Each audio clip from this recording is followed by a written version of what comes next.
ఉన్నాయి కదా, మీరు ప్రాజెక్ట్ సబ్మిట్ చేయాలి, రేపు మీకు ఎల్లుండి ఫెస్ట్ ఉంది, మీరు దానికి ఫ్లాష్ మాబ్కి ప్రాక్టీస్ చేయాలి, ఇవన్నీ ఉన్నాయి. అప్పుడు మీ స్టేట్ ఎలా ఉంటుంది? కన్ఫ్యూజ్, ఇంకా ఫ్రస్ట్రేషన్, ఎస్, ఇంకా ఎలా ఉంటారు అప్పుడు? ఎగ్జాక్ట్లీ, మీకు అప్పుడు ఏముంటుంది? స్ట్రెస్. స్ట్రెస్ అంటే ఏంటి? What is stress? Tension, yes. It is an emotion either physically or mentally on your body. Am I right? మన బాడీ పైన ఒక ఎమోషన్ మనం చూపిస్తాం స్ట్రెస్ గా, ఫిజికల్ గా కావచ్చు, మెంటలీ కావచ్చు. కానీ మన ఎమోషన్ అనేది మనం అందరికీ చూపిస్తుంటాం బికాస్ ఆఫ్ స్ట్రెస్. మనకు చాలా పెండింగ్ వర్క్స్ పెట్టుకోవడం మనకు బాగా అలవాటు కదా. రేపు ఎగ్జామ్ ఉందంటే ఈరోజు నైట్ ఏం చేయాలి? బాగా చదవాలి, వన్ డే బ్యాటింగ్ మనం చేయాలి కదా. అప్పుడు ఎలా ఉంటుంది? మన స్ట్రెస్ అనేది పీక్ లో ఉంటుంది. అప్పుడు మన స్ట్రెస్ అలా ఉన్నప్పుడు మనం ఎంత కన్ఫ్యూజన్ ఉంటాం, మన బాడీ ఎలా ఉంటుంది, మన హెల్త్ ఎలా ఉంటుంది అనేది కొంచెం పాజిటివ్గా స్ట్రెస్ లేకుండా ఉంటేనే మన హెల్త్ అనేది చాలా బాగుంటుంది. ఇప్పుడు స్ట్రెస్ వచ్చాక ఏం చేస్తున్నారు అందరూ? యూత్ బాగా స్ట్రెస్ వస్తుంది, నెక్స్ట్ ఏం చేస్తారు? Yes yes, suicides. ఎక్కువ స్ట్రెస్ వస్తుంది, వాళ్ళు సూసైడ్ చేసుకోవడానికి వెళ్తారు. కాబట్టి మనం ఏం చేయాలి?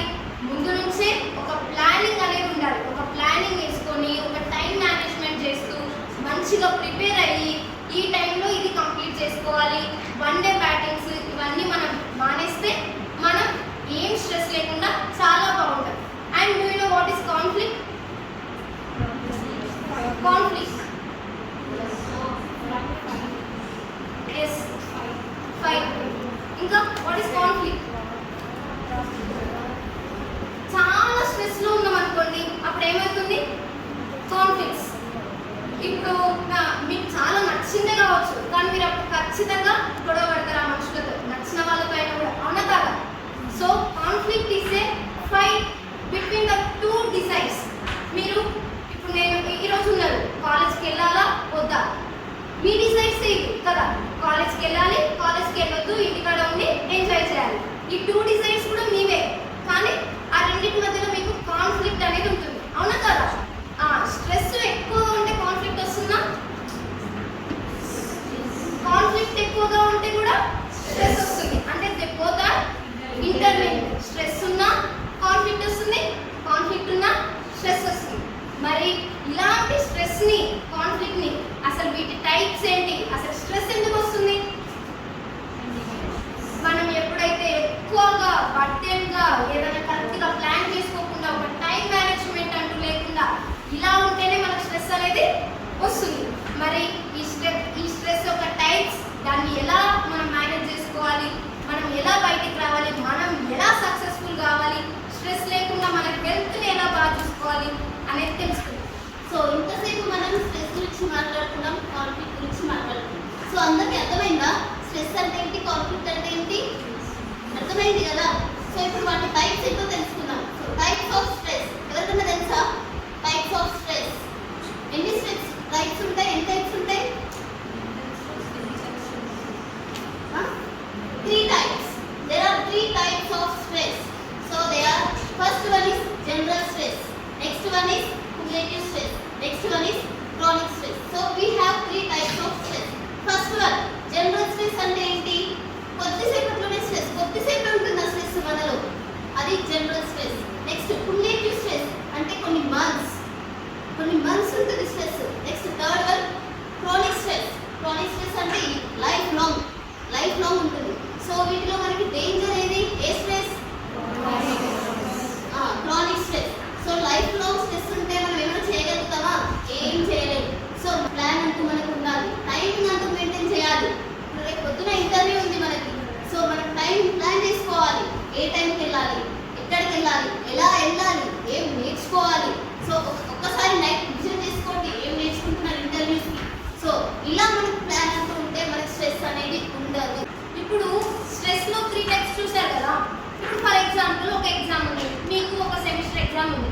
సెమిస్టర్ ఎగ్జామ్కి మీరు వెళ్తున్నారు అన్నప్పుడు ఎగ్జామ్కి నేను వెళ్తానో వెళ్ళను, నేను అటెంప్ట్ చేస్తానో చేయను, నాకు ఆన్సర్స్ గుర్తుకు వస్తాయో రావు అనే స్ట్రెస్ మీలో ఉంటుందా ఉండదా? అది ఫస్ట్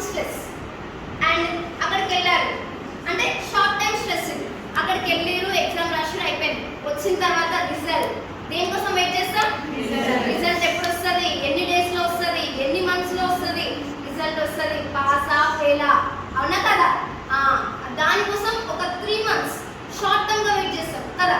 అది second type of stress. Third type of stress ఏంటి?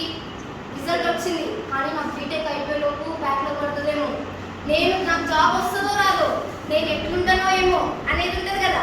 అది థర్డ్ టైప్ ఆఫ్ స్ట్రెస్. ఇలా 3 types ఆఫ్ స్ట్రెస్ ఉంటుంది. మనకు చిన్న స్ట్రెస్ ని మనం ఓవర్కమ్ చేస్తేనే పెద్ద స్ట్రెస్ ని ఓవర్కమ్ చేయగలుగుతాం. ఇక్కడ నుంచి మనం అన్ని ఓవర్కమ్ చేస్తూనే ఉండాలి. మనం ఎలా ఉండాలంటే FFF అనే ప్రిన్సిపల్ ఉంటుంది. Fight, flight, freeze. ఏంటది? yes, first one fight. ఏమన్నా స్ట్రెస్ రాని నేను కొట్లాడతా, ఏమన్నా కష్టం రాని నేను కొట్లాడతా, నేను ఫైట్ చేస్తా, నేను గెలిచొస్తా, నేను వెళ్ళిన తర్వాత తిరిగి రావడం అనేది ఉండదు అనే కేటగిరీ వాళ్ళంతా ఫైట్ కిందకి వస్తారు. అర్థమవుతుందా? Next flight. ఏమన్నా కానీ నేనైతే ఎస్కేప్ అవుతా, నేను ఎగిరిపోతా. ఆడేమన్నా వర్క్ ఉందా, నేను ఉండే పోతా. సిఆర్కి ఏమైనా పని చెప్తున్నారా? సిఆర్ లేదని చెప్పండి. అర్థమైందా? ఇట్లా ఉండే వాళ్ళు ఏమంటారు? Flight. Fight, flight, freeze. Freeze వాళ్ళు ఎట్లుంటారంటే ఇంకా నాకు సంబంధం లేదు, ఏం చేయను, నేను అట్లా ఎగరను, నేను పోను, ఇంకా సైలెంట్గా కూర్చొని ఉంటారు. వీళ్ళని freeze friends. Fight, flight, freeze. మరి మీరు ఎందులో ఉంటారు? ఎగ్జాక్ట్లీ, మీరు ఫైట్ లోనే ఉండాలి, ప్రతిదీ ఎదుర్కోవాలి, సక్సెస్ అయ్యే తిరిగి రావాలి. ఎంతో మంది ఎన్నో చెప్తుంటారు, ఎన్ని అవమానాలు ఉన్నా ఏమున్నా స్ట్రెస్ ని, కాన్ఫ్లిక్ట్స్ ని అన్నిటినీ మనం తగ్గించుకొని ముందుకు వెళ్తూనే ఉండాలి, ముందు అడుగులు వేస్తూనే ఉండాలి, మనం సక్సెస్ అయ్యే బయటికి రావాలి. ఇంకా మంచి మంచి టిప్స్ చెప్తున్నా. స్ట్రెస్ ని ఎలా మేనేజ్ చేసుకోవాలి అంటే డూ మెడిటేషన్. రోజు మార్నింగ్ లేవండి, మెడిటేషన్ చేయండి. మీరు అనుకోవచ్చు మెడిటేషన్ కి స్ట్రెస్ కి సంబంధం ఏమిటని, కానీ చేసి చూడండి, ఖచ్చితంగా మీరు ఇంప్రూవ్ అవుతారు. చాలా స్ట్రెస్ లో ఉందా, ఒక వీడియో పెట్టుకోండి, మోటివేషనల్ వీడియో పెట్టుకోండి, చూడండి యూట్యూబ్ లో మనకు మంచి సోర్స్ ఉంది, అవునా కదా? యూట్యూబ్ ఓపెన్ చేయండి, మోటివేషనల్ వీడియోస్ చూడండి, ఖచ్చితంగా మీకు స్ట్రెస్ అనేది పోతుంది. ఇలా మనకు ఎప్పుడైనా స్ట్రెస్ వచ్చినప్పుడు మెడిటేషన్ చేయడం, ప్లేయింగ్, వెళ్ళి గేమ్స్ ఆడండి, ఫోన్లో కాదండి, ఖచ్చితంగా వెళ్ళి బయట గేమ్స్ ఆడండి, ఏమన్నా మంచి మంచి గేమ్స్ ఆడండి, పిల్లలతో స్పెండ్ చేయండి టైం. మీ రిలేటివ్స్లో వచ్చిన పిల్లలు ఉంటారు కదా, పిల్లలతో స్పెండ్ చేయండి, ఫ్రెండ్స్తో స్పెండ్ చేయండి, యోగా చేయండి, మంచి డైట్ తీసుకోండి.